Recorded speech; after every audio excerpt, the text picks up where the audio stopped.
Strong Dads wants to thank Quality Auto Mart for joining us as a sponsor. Quality Auto Mart provides all the services, repairs, and maintenance for your vehicle's needs with a 3-year auto parts and labor warranty. They offer complimentary vehicle safety inspection and estimates. Also, they offer a shuttle service, and the 4th oil change is always on them. They are located at 7307 on State Road 46 in Batesville, Indiana. Make sure you give them a call at 812-934-2301.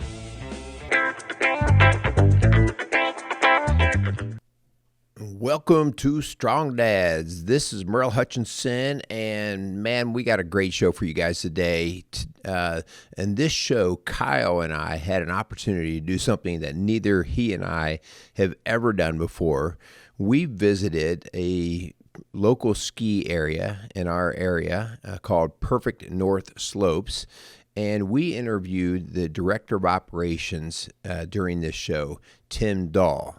But one of the cool parts about doing this show, and this is Strong Dads doing real life, is the idea of we got to actually go out and see what his world looks like day to day, especially in season when we're out on the slopes and the snow is being made. So we're going to start with just a little bit of what it is out on the slopes. We got a chance to ride in a snowcat, which does the grooming and snow moving to get the everything prepped out and ready for the skiers and snowboarders.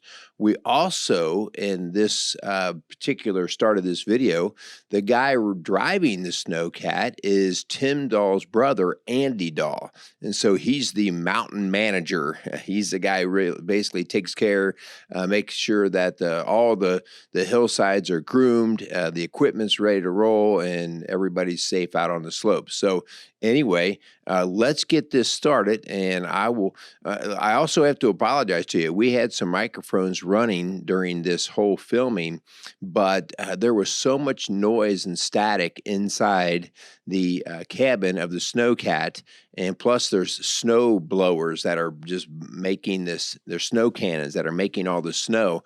Between that noise and all the noise in the cab, it was pretty hard to get any good quality with all the different mics. So I went ahead and just got the sound out, and we're just going to do a little bit of narration just so you can kind of see some of the fun that Kyle and I had when Andy was taking us about. So let's get started. Here we are. This is the beast, the snowcat that we started with. So this is Kyle and I coming to the snowcat. You can see these are the paddles that basically keep this thing plowing up the hillside. And then we're cupping up in the chair. So there's basically 3 of us inside this. It's a pretty good sized cab. And Andy's on the left driving it. Kyle's on the right. And I'm like a little kid on the console sitting up. And so Andy's got us going out. We just turned around. And you can see all that fog that's up in front of us. That is all the snow that's being made. So this particular morning, it was about 28 degrees on the top of the hill at Perfect North Slopes. And at the bottom of the hill, as you'll hear us talk later, there's about a 10-degree drop. So in this area where we are at, it's about 18, 19 degrees. So they can make snow coming right in around the 18 degrees. So you just got a quick glimpse of Andy Dahl. And so he's going to take us off up. Look, check this out. We're going up to one of the first slopes. You can see another snowcat on his way down. Check out, it looks like fog to you guys, but that's just all snow. And technically, it's not snow. They're ice crystals. All of this snow is made from I believe it's a 15-acre pond down at the base of the slopes. And essentially what they have is a water cycle. They pump this water from the base down out of this pond all the way up the hillside. It's about a 400-foot vertical climb. And I think it takes like 428 PSI at the bottom to get that water up to the top for these snow machines. And so Andy's kind of giving us the gist of that right here in this area. So pretty cool stuff. You can see how casual he looks there. His foot is up. It's as cool as it looks.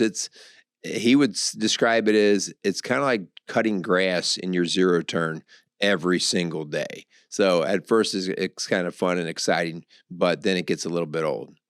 So here we are. There's other groomers going down, snowmobiles, that kind of thing. And so here we are. We're on a steeper part of the climb. Check this out. Pretty cool. Lots of snow. Way up there, you can see that's the sun trying to break through, I believe, a little bit. But we're going to keep on climbing. And once we get to the top here, did I call that the sun? I think that's actually just a big spotlight. Hard to see through that fog. All right, and so we're going to get to the top of the slope here, and you can see those snow cannons blowing away. And Andy's going to turn us around, and you can see this is one of the facilities, the building areas where they do a lot of it's the pump houses and storage areas for all their equipment that's at the top side of the hill. So we're going to just turn around here. Many of you that have skied the Perfect North Slope area are familiar with what you might be seeing right here. I used to ski there quite a bit. In recent years, not so much, only a few times a year. And now we're coming back down. So if you can imagine the blade and the tiller, actually, it's a tiller on the back. It's a groomer. It is about 12 to 15 feet wide. And that's really what's making the snow right each day. Every single day, this has to be groomed. And that's making the snow right in terms of getting rid of any ice chunks or bumps or anything that could be unsafe. And that's Andy's job. As you can see him looking, I mean, he's intensively looking for any discrepancies that are in the snow so that skiers don't just come upon that and hit it and end up wrecking or breaking a leg or something like that. And so we're coming down. Check out those snow cannons, man. They're really putting it out. Perfx is one of the leading snow makers in the country. And you have to consider that it's also one of the smaller snow or ski areas in the country. But because they do not get a lot of man-made snow in our area, they have to rely on temperature and just the water that they have in the pond at the base. So they are among the leaders in the number of snow cannons, especially from what they were telling us, the number of snow cannons per acre that they blow out of that. So pretty cool stuff. As you can see, we're coming down now through the bottom of the hillside. So again, some of you have skied this area. That's probably a familiar looking view. And we're coming into the original lodge. So that lodge was built by Clyde Perfect. He was the founder of Perfect North Slopes. And I believe the opening year was like 1981. So Clyde, you notice all this lodge is laid up in brick. And that's because Clyde's original occupation was he was a bricklayer. And this was all of his property. This was his farm that this all started on. And so he just took a big part of it and created this initial experiment, to be honest with you, an experiment to see could something like this actually work in Southeast Indiana. And as we talk later to Tim, he'll give you a little bit more insight as to why it actually works when probably most people would never even dreamt that it could work. And so here we go. And we're going to go up one more time, but I'm not going to take all that time to show you that. It was a pretty cool opportunity for Kyle and I. All right, so with that, let's get into the show. Welcome to Strong Dads. We are at Perfect North Slopes down in Southeast Indiana, really right outside of Lawrenceburg, Indiana. And we have Kyle and I have been out in the field and riding on some snowcats, but that's not really what we're all about. We're going to talk a little bit about that. Absolutely. But we are here with our guest today, Tim Dole. And Tim, you are the Director of Operations down here at Perfect North Slope. Is that correct? That's the current hat that I wear. We've all been around long enough that hat kind of changes over the years. But yeah, that's my current role. Yeah. So Kyle and I had the opportunity to hop in a snowcat with Tim's brother, who is, what was his title again? Andy is our mountain manager. Mountain manager. And so that's a manly title, right? Way better than Director of Operations. You can have your Director of Operations. I'm the mountain manager. And but Andy just took us up and down and let us see the actual grooming process of moving snow around, making it safe for the skiers. And so before we asked Andy a couple of these questions, but let's just be real honest. We're in Southeast Indiana. Right. We're not in the snow mecca Right. of the country. How in the world do we have ski slopes that are extremely successful in Southeast Indiana? That's a Give great us some question. history there. And of course, Andy's title, Mountain Manager, really is indicative of how huge the hill is here. But so we have a 400-foot vertical drop here at Perfect North Slopes. And the name is Perfect North, right? So, of course, the perfect family, everybody knows that. But north comes from the fact that we face perfectly north. So in the wintertime, that southern exposure sun isn't melting the snow as bad as other places. One of the things that really sets us apart from other ski areas here in the Midwest is this valley that we have. You guys probably came right down Route 1 when you came here. Leads right down to the Ohio River, right? So these cold temperatures tend to settle in the valley. And give us a couple degree little head start on weather. So it might be 32 up in St. Leon where you came from, but it could be 26 down here in the valley. I see it all the time. Yep. I watch my car thermometer. Yep. And I'm like, wow. Right. And, so it's the opposite of the mountain area where you go to the high altitude, right? 800 feet up top where it's colder. But yeah, we get the cold down here in the valley. So that is certainly what helps us from a snowmaking perspective. And then the other thing that we always talk about is Perfect North Slopes is an urban day ski area. So when you go out to mountain towns, you might be an hour away from any kind of population, hour and a half. So you're trying to pull your staff, you're trying to pull guests from that far away. Well, we're blessed here that, not only do we have our Southeast Indiana and all the great schools and everything here, but Cincinnati, Lexington, Louisville, Dayton, Indianapolis.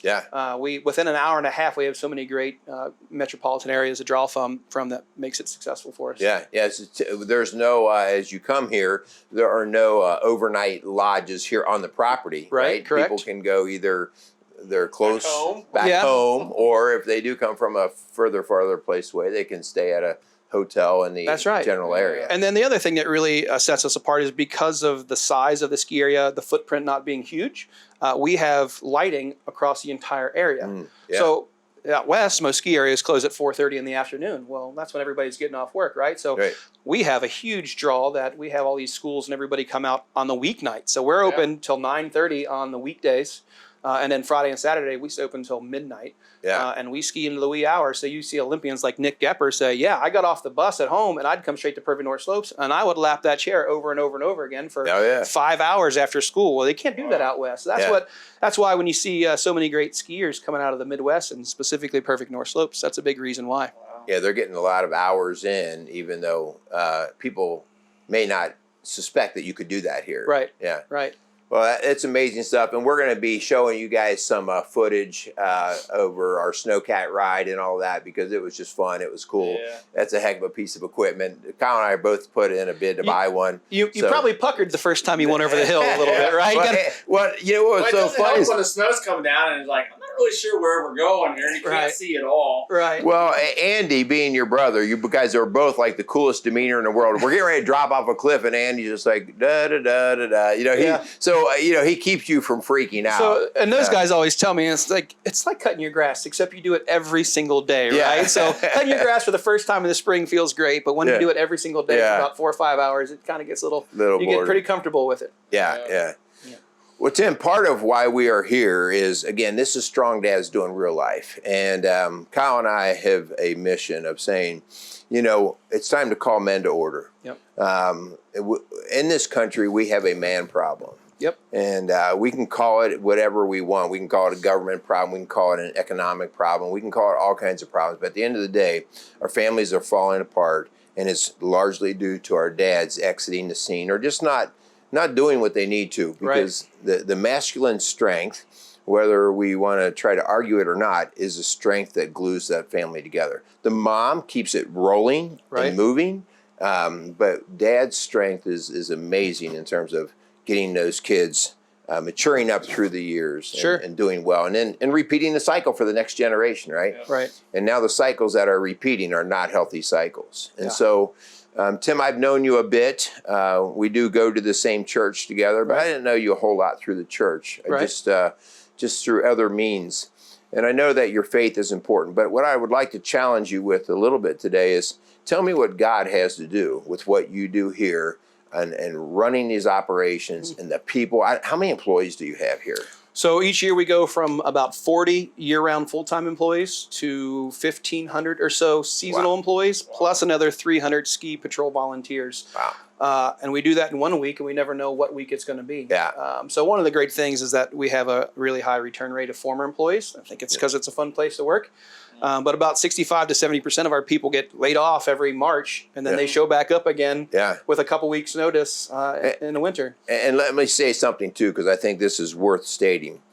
I don't know what the percentage is, but many of these employees I know are teenagers, which is a whole different dynamic that you have to manage in terms of just who they are and what they bring to the table. And I think, you're spot on. It is. I don't know the exact percentage, but it's probably north of 50% of our staff are in high school or younger.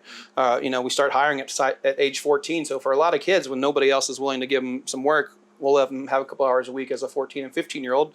Then they come back later on. So, I think that kind of all ties in. You say, how does God impact what you do here at work? And your comments before that about the presence of family and dad, that's huge because we have thousands of kids who come here, and people ask us, how do you get them to come back all the time? When part of the answer is, well, we treat them like family or better than family. Mm-hmm. And so many of these kids, they don't have great home lives, right? I've had some counseling sessions. Now, I shouldn't use counseling. You're a counselor, but had some heart-to-heart conversations this week with some staff members about the struggles at home and what's going on and how we can help them through that.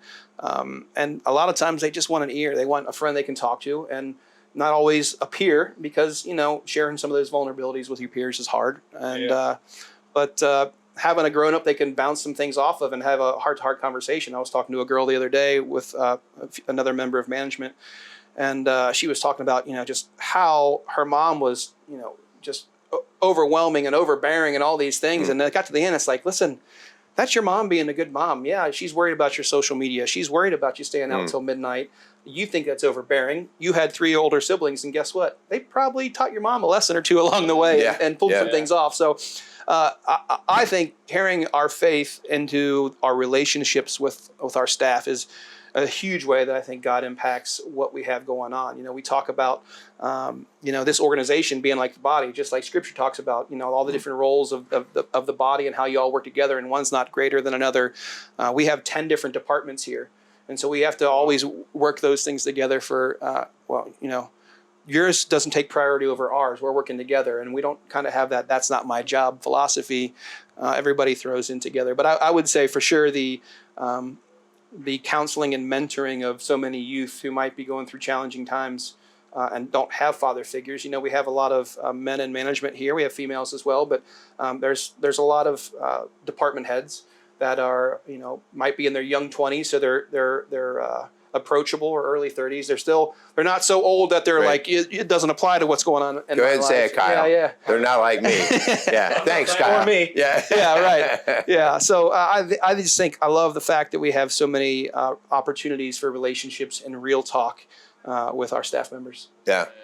Well, I think what's kind of interesting, Tim, is the idea that sometimes I think other guys that are out there watching Christian men, they feel like these are guys that kind of function in a church. They have to walk around and be perfect and holy and all these things. And nowhere outside here, when we pulled in, did I see a cross? Right. Did I see a church steeple? Did I see a priest or a preacher? Right. But yet we are operating extremely successful operation here, a business, with the principles of Christianity. Yeah, I think so. And that right there, you took what you pull from your church, from your upbringing, and you bring it here. Yep. And I think that's what we're talking about here. It's not about keeping you in the church. Right. It's about taking what you have from the church and getting you out of the church and through the week doing what you guys do. Absolutely, because at the end of the day, we need to be inviting people and bringing them to the church. The best way is to go out and get them and bring them, not just say, you're welcome in our church anytime you want, which is a great way to do it as well. But when you can go and walk alongside people and experience things, just like Jesus walked along sinners and was, you want to be amongst the people and be an impact. And that's how I think a lot of folks have had success introducing people to church and to faith in Jesus. Yeah. So as a leader here at Perfect North, what is your goal as far as being intentional with, I know you had mentioned before kind of the family aspect of it, right? So that it's easier. You can say that, right? But what is your goal as far as being intentional about going after and building those relationships with your employees, you have a brother that works on the slope with you. Right. Like there has to be an intention to actually make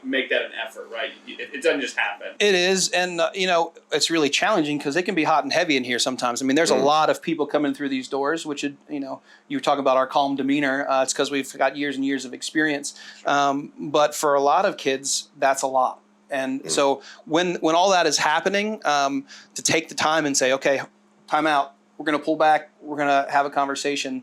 You have to be intentional about saying this is more, at the end of the day, this is a business, right? And so bottom line matters. Delivering a good product matters. Making sure we're taking care of our customer matters. But our staff is very important to us as well. So being intentional about calling a timeout and saying, hey, let's go talk about this in the middle of a hectic day, it takes some intentionality for sure.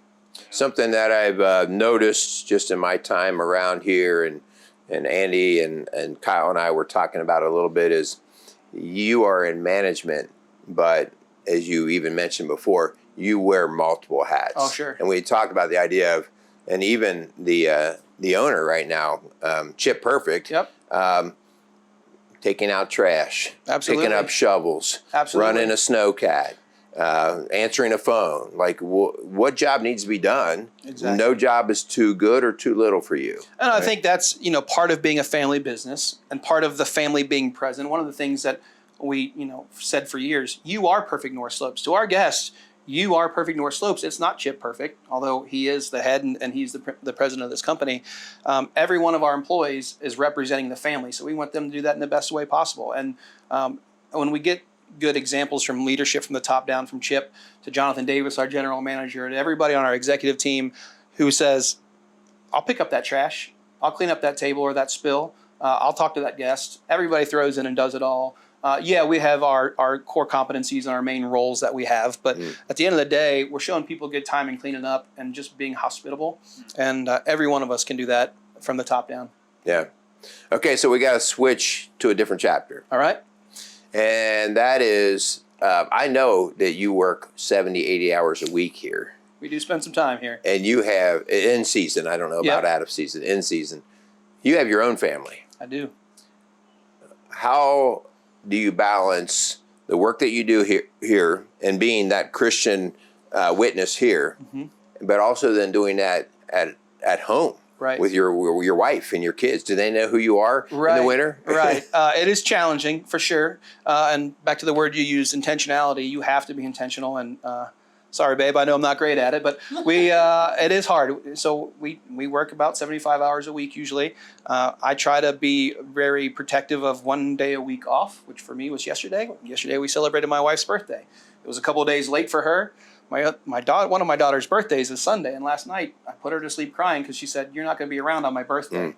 And so that's challenging. For a dad to sit there and your kid's crying and sleep because you're not going to be there on her birthday is hard. And her birthday is the same time every year. Exactly. Yeah. We were very intentional with our first child to not have a baby during ski season. Second child, not so much. So it is hard, and balance is important. And one of my biggest struggles, and I think a challenge I would have for every man out there, is when you're home, there's certain things you got to shut off, and it's hard, really, really hard for me, right? So not picking up the phone every time it dings because it could be something going on at work is hard. You got to know that you have great people here when you're not around, because I'm just one small part of a really awesome team, right? So you got to trust the people that are around when you're not there, and be intentional about saying these distractions got to go. And I think that's one of the biggest challenges that's evolved in the last 20 years is all the distractions we have in life, right? Because it's not just I'm interested in this sport or I want to watch this game. Now it's like, well, there's fantasy this and there's this level of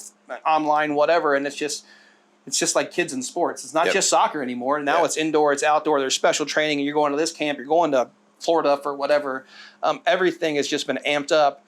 And you feel like a father, you want to provide and participate in all those things, but at some point you got to call a timeout and say, what of this is core and what of this is distraction, right? And so when you are working that much, being intentional about focusing on what's the core and what's the most important, that's one of my biggest challenges. Yep. I know I struggle with it, but that's my goal. And the conversation I have with my family is hey, let's go hard for 3 months out of the year in the winter when the days are short and the weather's cold and we don't want to be outside as much.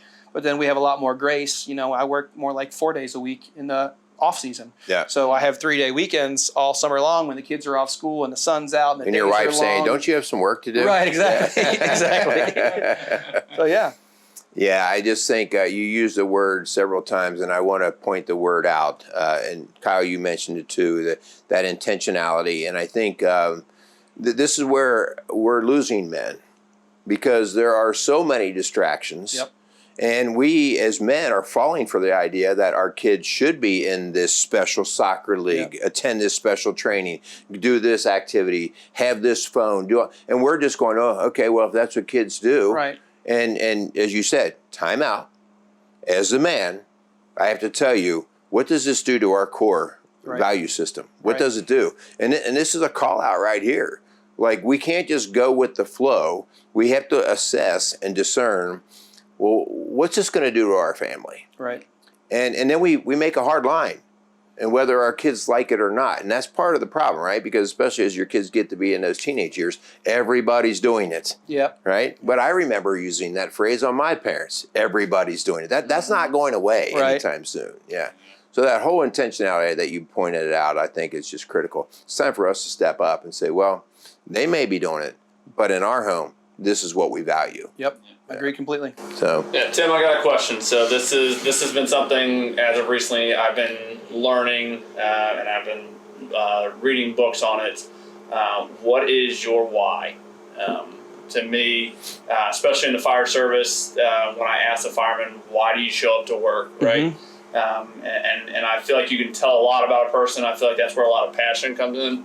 So Tim, what is your why? That's a great question. Heavy hitter. hey. So, first of all, I have a young family, and I love going down the slopes with them. We went out to Timberline at West Virginia, another ski area that we have, and had our first ever family ski day where our entire family was out on the snow. And the memory that we made just a couple times we went down this 2-mile long run, looking over my shoulder and seeing my wife and seeing the kids running down in front of us, and the why of watching all these families make lifelong memories and experiences is huge for me. People come here wanting to have fun. We need to not mess it up, and I think we try our best to put out a great product for them. And when you see someone making those memories and having those experiences, that really gives you a lot of energy and strength to keep going and work the long hours. And then, so that's kind of the why for the business. If you're going to be doing something, do something that it gives you some excitement. And I love that I don't sit in this chair for very long every day. I get 25,000 steps a day, getting around and seeing what's going on, and seeing people making those memories. That's the work why. And then you flip over to your faith, and I think God puts us in places for certain reasons. And I can't even tell you how many thousands of employees have come through here over the years and how many relationships we have. And I have people still today that, when I was right out of college 20 years ago, they're like, man, you were my first boss and I learned so much, and it had a lifelong impact on me. So the ability to impact so many people in our area, just with relationships, not doing anything fancy, right? Just taking time to care and have a conversation with them, man, that stays with you for a long time. I can attest to the idea of that part of the management, treating people well. My daughter started working here when she was 14. Yep. And she's 18 and a half right now. And she can't wait for this place to open.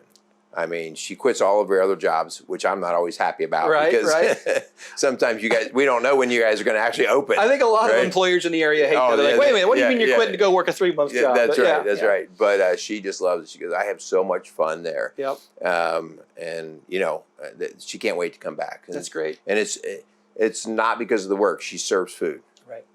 It is because of the environment. She's been out on the grill on the weekends in the cold the last couple of weekends, so I can't imagine. Well, it helps that her boyfriend's out there. Well, that does too. Helps. Yeah, right. Don't worry, there's a security camera out there. Got it covered. Keep your eye on her. Tim, let's wrap this up. Is there any message, any final note that you'd like to say? You know what? If I could leave my guys out there with one thing, this would be it. Intentionality. Avoid the distractions. Realize that our number one role as a father is to be present in our kids' lives. And your marriage needs to come first. You need to make time for that. Spend the time with your wife. I enjoy that. Look forward to doing that. Go out there, do things, challenge yourself. As men, we need to be challenged. As men, we need to be pushed out of our comfort zone sometimes. So I always encourage guys to say yes and push yourself out of your comfort zone. But you also need to remember at the end of the day, life is about more than just work, and being intentional about making time for your family. And we have a different balance in our life, but for us, it's the off-season time, and prioritizing your family. Yeah. Sure. Yeah. That's good stuff. All right. Before we do go, though, I have to know, where can I get a snowcat? I think I want to bring one home. I'm coming home with one. Well, let's get you pre-approved first, because they're not the cheapest things. Yeah. Yeah. Do you have about $500,000 for one Right. of these things? Right. Yeah. That's good stuff, Tim. We appreciate you coming on the show. Thanks so much for Absolutely. showing us around and got to go out there in a snowcat. It was pretty cool. Yeah. Yeah. For sure. All right. Thanks, Well, guys. we want to thank you. We want to thank our sponsors that come behind us and help us to do these things. We want to thank Quality Auto Mart and Casey's Outdoor Solutions. So if you're doing any business with them, thank them for helping us put these shows out and do what we do. So, Tim, want to thank you. Thanks, Merle. All right, go out there and blow some Thanks, snow. Kyle. Yes, Oh, sir. by the way, I was told you never say blow snow. You No, make we snow. make snow. You make We snow. make yeah, snow, yeah. that's right. So, all right, corrected. All right. All right. Thanks, ya. guys. Take care. Yeah. Go out there and be some strong dads. Casey's is a premier garden center and gift shop located in Lawrenceburg, Indiana. Casey's offers a wide selection of plants, landscaping materials, home and garden decor, and gifts for every occasion. Casey's is committed to providing exceptional service, a unique shopping experience, and value to every customer. Stop in and see what makes Casey's so unique. Located at 21481 State Line Road, Lawrenceburg, Indiana, or call 812-537-3800. Let Casey's help you add beauty to your home.